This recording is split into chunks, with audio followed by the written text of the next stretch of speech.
پیاس، یہ جو مشترکہ خصوصیات ہیں، یہ نو کی اپنی ماہیت کا حصہ نہیں ہے، بلکہ یہ اصل ماہیت سے آتی ہیں۔ اچھا۔ وہ فرماتے ہیں کہ اصل ماہیت زندگی کا وہ مرکزی نقطہ ہے جہاں ایک چھوٹے سے کیڑے کی چند گھنٹوں کی زندگی اور چاند سورج کی اربوں سال کی زندگی سب ایک ہی سطح پر آ جاتی ہیں۔ سبحان اللہ۔ یعنی اس کا کلیدی نقطہ یہ ہے کہ کائنات میں اس ظاہری فرق اور تنوع کے باوجود ایک پوشیدہ وحدت موجود ہے۔ یہ سوچ تو ہمارے دنیا کو دیکھنے کا انداز ہی بدل سکتی ہے۔ جی بالکل۔ ایک کیڑے سے لے کر ایک ستارے تک سب ایک ہی اصل سے جڑے ہوئے ہیں۔ یہ تو علیحدگی کے تصور کی مکمل نفی ہے۔ بالکل یہی اس کا حاصل ہے۔ یہ ہمیں سکھاتا ہے کہ ہم کائنات سے الگ نہیں بلکہ اس کے وجود کا ایک حصہ ہیں، اور اسی قانون سے روح کے دو دائرے معلوم ہوتے ہیں، ایک ہر نوع کی جداگانہ ماہیت اور دوسری تمام انواع کی واحد مشترکہ ماہیت۔ تو اگر ہماری روح یا ذات کی یہ دو سطحیں ہیں تو یہ ہماری روزمرہ کی زندگی اور ہمارے تعلقات میں کیسے ظاہر ہوتی ہیں؟ دیکھیں، قلندر بابا اولیاء اسی واحد اور مشترکہ ماہیت کو روح اعظم یا شخص اکبر کہتے ہیں۔ ٹھیک ہے۔ جبکہ ہر نوع کی جو اپنی جداگانہ ماہیت ہے وہ شخص اصغر ہے۔ مثلاً تمام انسان بحیثیت نوع شخص اصغر کی حدود میں ایک ہی ماہیت رکھتے ہیں۔ اچھا، تو اس کا مطلب یہ ہوا کہ ہمارے تعارف اور پہچان کے دو دائرے ہیں۔ جب ہم اپنی ہی نوع کے افراد سے ملتے ہیں تو یہ شخص اصغر کے دائرے میں ہوتا ہے۔ جی۔ لیکن جب ہم دوسری انواع سے واقف ہوتے ہیں، جیسے سونا، چاندی، کسی جانور یا ستارے سے، تو یہ تعارف شخص اکبر کے دائرے میں ہوتا ہے۔ آپ نے بالکل صحیح سمجھا۔ یہ بات واضح ہوئی، لیکن عام طور پر لوگ روح کو ایک واحد غیر منقسم شے سمجھتے ہیں۔ یہ تصور کہ روح کے بھی دو دائرے ہیں، ایک ذاتی یعنی اصغر اور ایک کائناتی یعنی اکبر، یہ بہت سے سامعین کے لیے نیا ہوگا۔ بالکل نیا، اور آپ کہہ سکتے ہیں کہ انقلابی تصور ہے۔ قلندر بابا اولیاء اس کی بہت خوبصورت مثال دیتے ہیں۔ وہ کیا مثال ہے؟ وہ فرماتے ہیں کہ ایک شیر دوسرے شیر کو شخص اصغر کی صلاحیت سے پہچانتا ہے کیونکہ وہ اس کی اپنی نوع ہے۔ ٹھیک۔ لیکن جب وہی شیر کسی آدمی کو دیکھتا ہے، دریا کا پانی پیتا ہے یا سردی گرمی کو محسوس کرتا ہے تو وہ شخص اکبر کی صلاحیت استعمال کر رہا ہوتا ہے۔ اچھا۔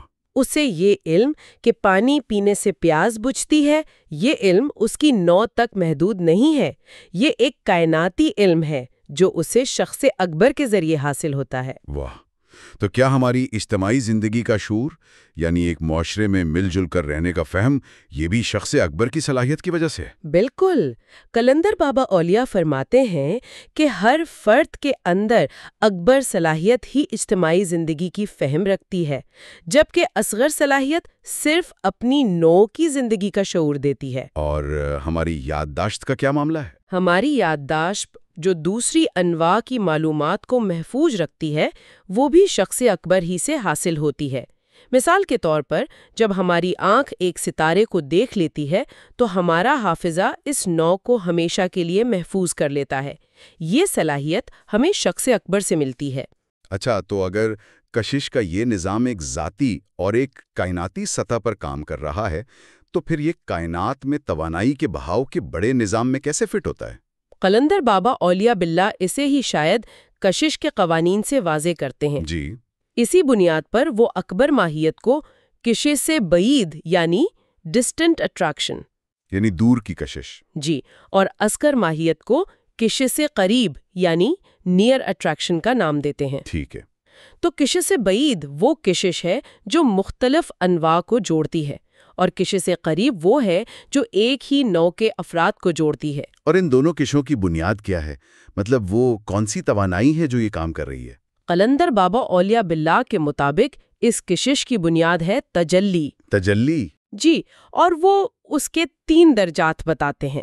پہلا درجہ خود تجلی ہے جو کائنات کی اصل توانائی ہے، یہ تمام انواع کی مخلوقات میں کشش بعید پیدا کرتی ہے، یعنی شخص اکبر کا باہمی تعلق اسی سے قائم ہے۔ یہاں ایک سوال پیدا ہوتا ہے، اگر تجلی ہی اصل ہے تو اسے تنزل کر کے یعنی نیچے آ کر دوسرے درجات میں آنے کی ضرورت کیوں پیش آئی؟ کیا کائنات میں ہر سطح پر ایک ہی قسم کی کشش کام نہیں کر سکتی تھی؟ بہت اچھا سوال ہے۔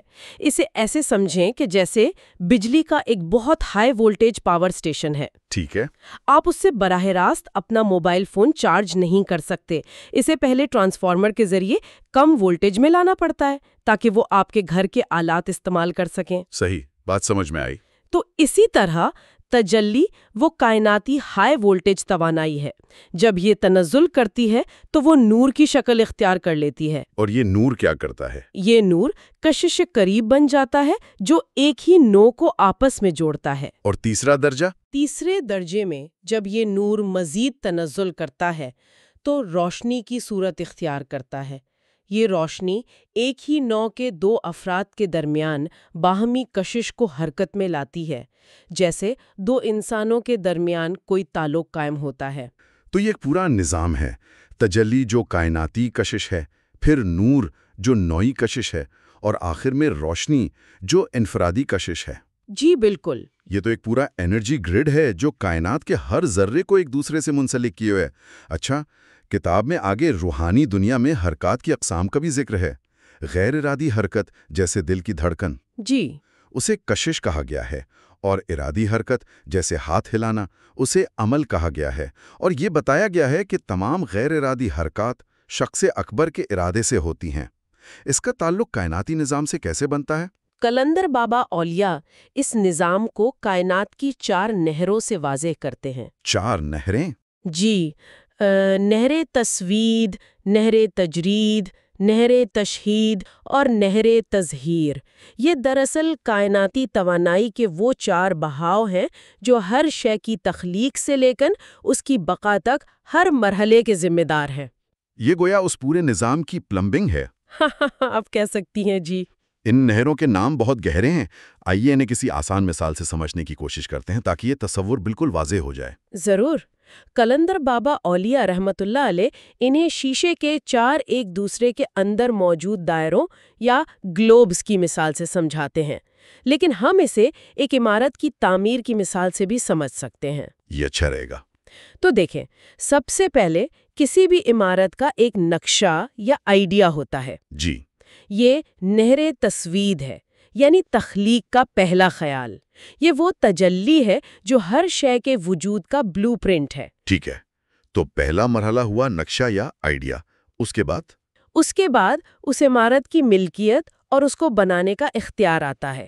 یہ نہر تجرید ہے جو نور پر مشتمل ہے۔ یہ کائنات کا شعور ہے جو ہر شے پر اپنی ملکیت قائم رکھتا ہے۔ صحیح۔ اور تیسرا مرحلہ ہے عمارت میں زندگی ڈالنا، یعنی بجلی، پانی، گیس کا نظام قائم کرنا جس سے وہ قابل استعمال بنے۔ یہ نہر تشہید ہے جو روشنی پر مشتمل ہے اور زندگی کو برقرار رکھتی ہے۔ اور آخری مرحلہ جس سے عمارت ہمیں نظر آتی ہے، وہ ہے نہر تظہیر۔ یہ اینٹ، سیمنٹ، رنگ و روغن ہے جس سے عمارت کی مادی شکل بنتی ہے۔ اچھا۔ روحانی زبان میں اسے نسمہ یعنی لطیف گیسوں کا مجموعہ کہا گیا ہے۔ اسی نسمہ کے اجتماع سے ہماری مادی شکل و صورت بنتی ہے اور ہمارے تمام اعمال اور حرکات اسی آخری ظاہری حصے کا نتیجہ ہیں۔ یہ مثال تو بہت بہترین ہے۔ یعنی تخلیق ایک خیال سے شروع ہوتی ہے جو تسوید ہے، پھر شعور اسے تھامتا ہے جو تجرید ہے، پھر زندگی کی توانائی اسے فعال کرتی ہے جو تشہید ہے، اور آخر میں مادی شکل میں وہ ظاہر ہو جاتی ہے جو تظہیر ہے۔ بالکل۔ قلندر بابا اولیاء نے انجیل کی آیات سے بھی ان 4 نہروں کی وضاحت کی ہے جو اس تصور کی آفاقیت کو ظاہر کرتا ہے۔ جی، وہ انجیل کی آیت جس خدا نے دنیا اور اس کی سب چیزوں کو پیدا کیا، وہ آسمانوں اور زمین کا مالک ہے سے وضاحت کرتے ہیں۔ اس میں 4 نہریں کیسے ہیں؟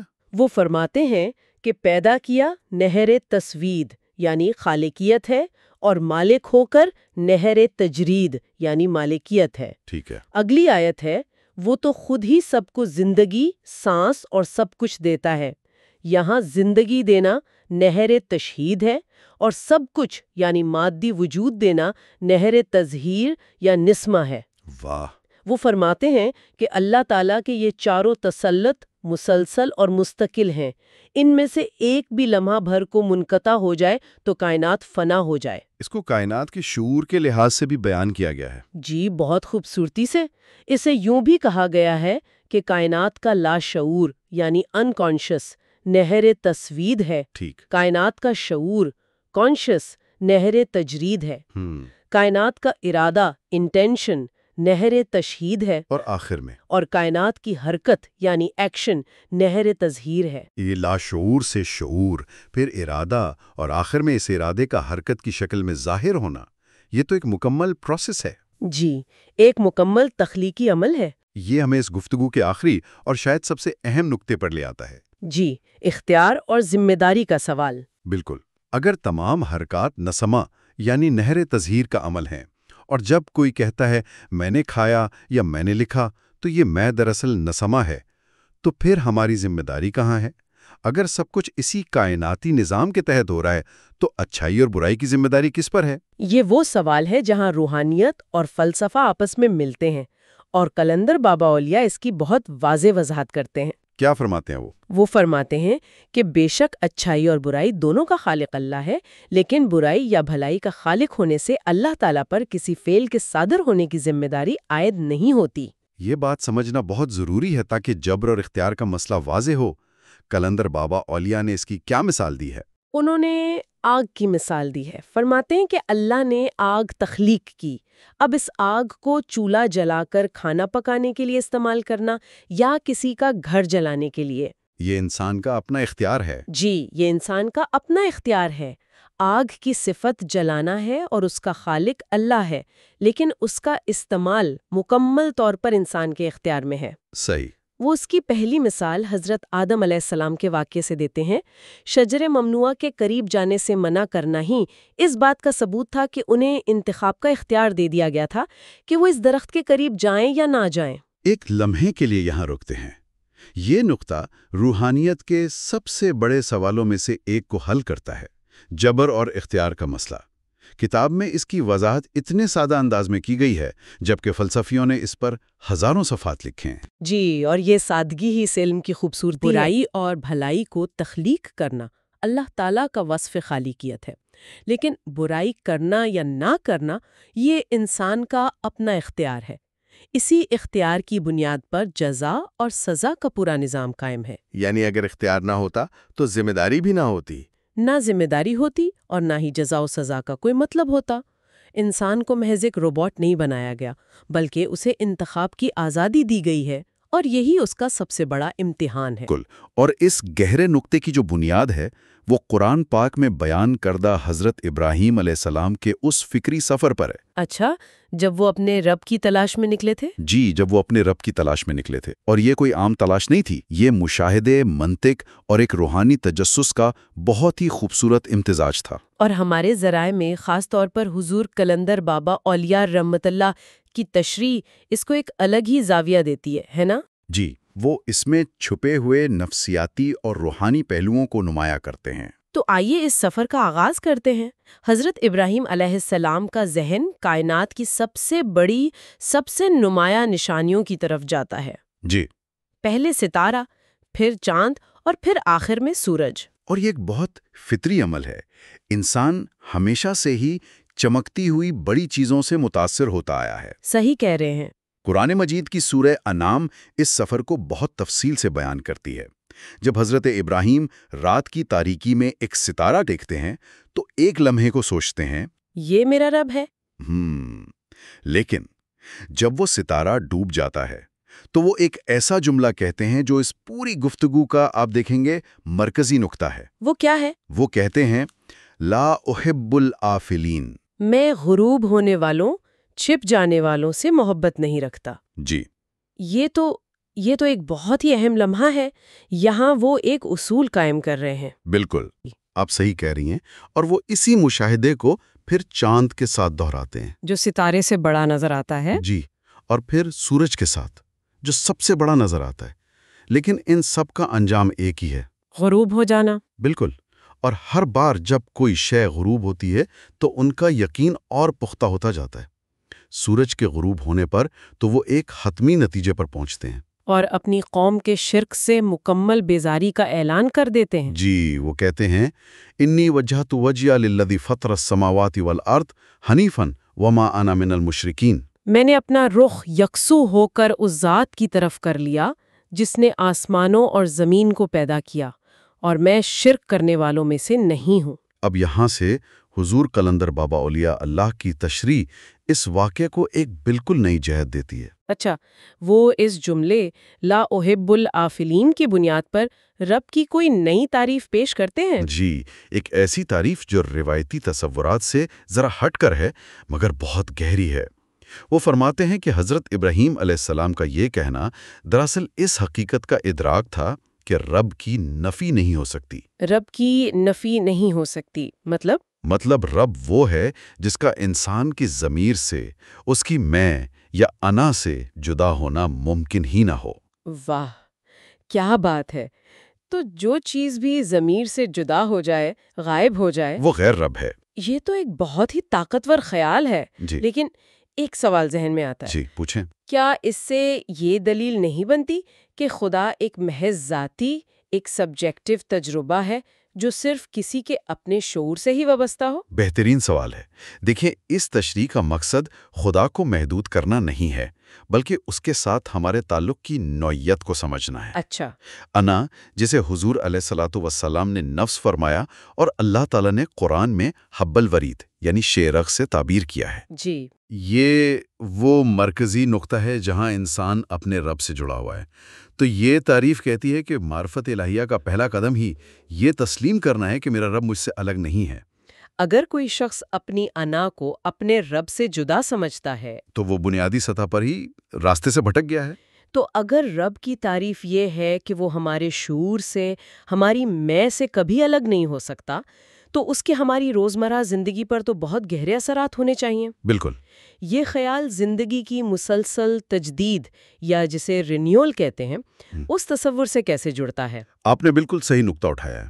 یہ اس گفتگو کا اگلا منطقی مرحلہ ہے۔ دیکھیے، ہم سب جانتے ہیں کہ زندگی ہر لمحے ایک تجدید کے عمل سے گزر رہی ہے۔ جی، ہمارے خلیے مرتے ہیں، نئے بنتے ہیں۔ بالکل، اور ظاہری طور پر ہم سمجھتے ہیں کہ اس تجدید کے وسائل کیا ہیں؟ ہوا، پانی اور غذا۔ ہاں، یہی تو زندگی کی بنیاد ہے۔ مگر ہم یہ بھی دیکھتے ہیں کہ ایک وقت آتا ہے جسے ہم موت کہتے ہیں، جب یہی وسائل زندگی کی تجدید کرنے میں ناکام ہو جاتے ہیں۔ یہ ایک ناقابل تردید حقیقت ہے۔ کسی مردہ جسم کو آپ بہترین غذا دے دیں، خالص ہوا یا پانی، زندگی بحال نہیں ہوتی۔ تو اس کا مطلب کیا ہوا؟ اس کا مطلب تو یہی ہوا کہ زندگی کا اصل سبب کچھ اور ہے۔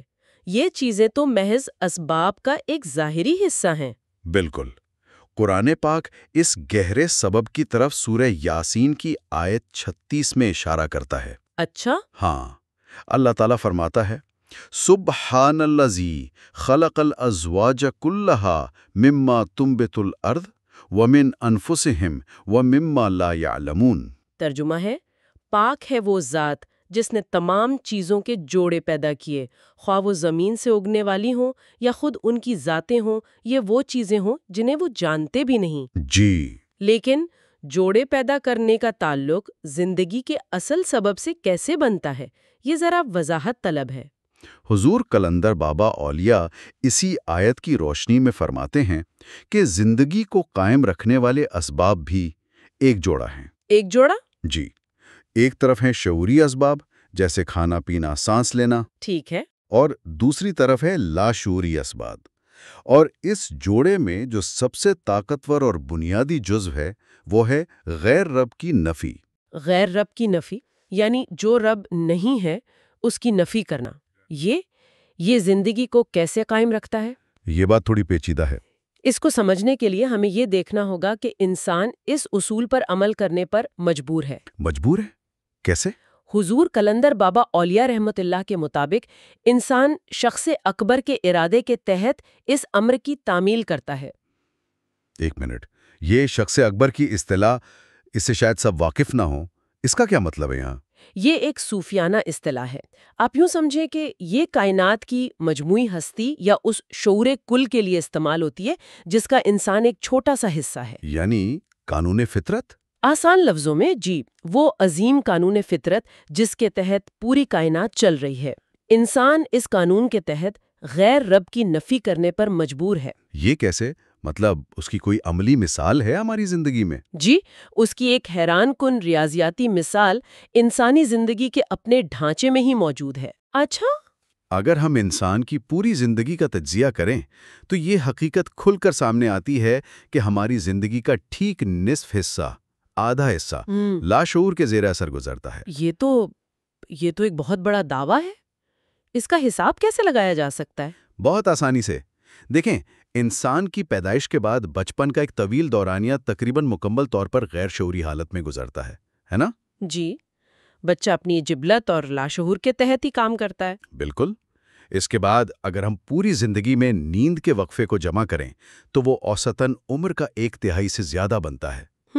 8 گھنٹے روز کے حساب سے تو یہی بنے گا۔ اب اگر آپ بچپن کے ان ابتدائی سالوں کو اور پوری زندگی کی نیند کے وقفوں کو جمع کریں تو یہ مجموعہ ٹھیک پوری عمر کا نصف بنتا ہے۔ یہ تو واقعی حیران کن ہے۔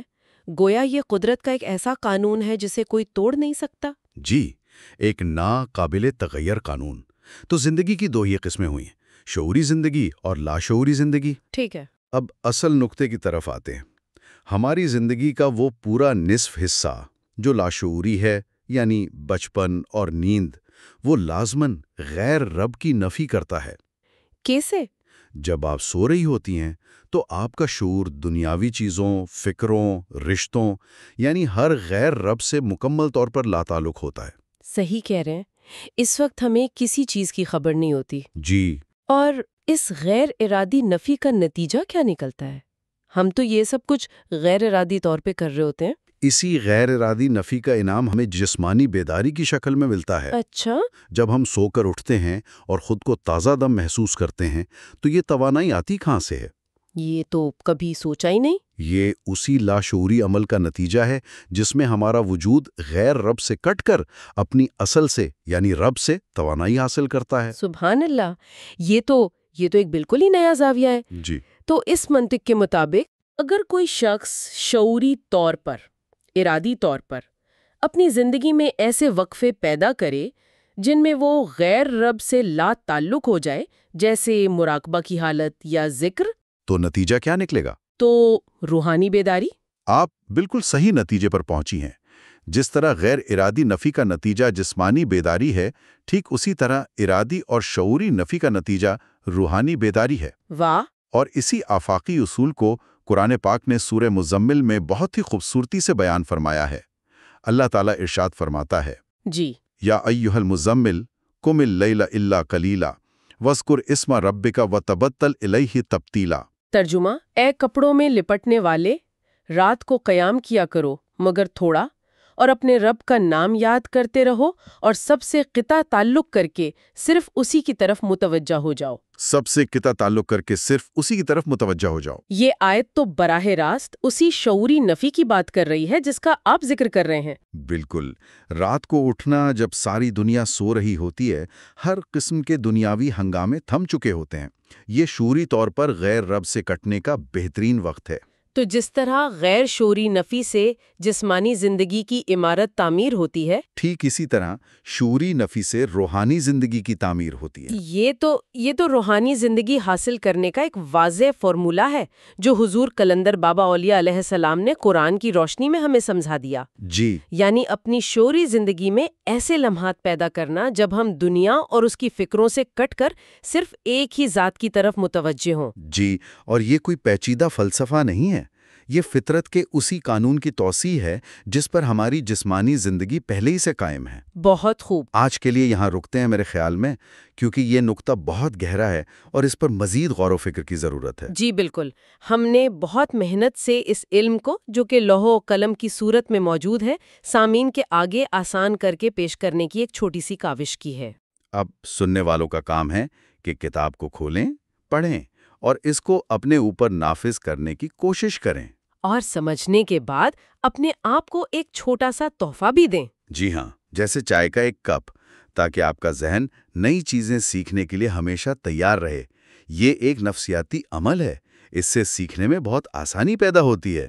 اس ویڈیو کو اپنے ان دوستوں کو فارورڈ ضرور کریں جن کو آپ بتانا چاہتے ہیں کہ اصل روحانیت کیا ہے مگر کسی وجہ سے بتا نہیں سکتے۔ اور اس چینل میلوڈی آف ڈیوائن کو سبسکرائب ضرور کریں اگر ابھی تک نہیں کیا، ویڈیو کو لائک کریں اور کامنٹس میں بتائیں کہ آپ نے اسے سن کر کیا حاصل کیا۔ اور یاد رکھیے، یہ کتاب پڑھنے کے بعد یہ کتاب خود آپ کی رہنما ہوگی۔ آپ سب کے لیے بہت دعا۔ اللہ حافظ۔ اللہ حافظ۔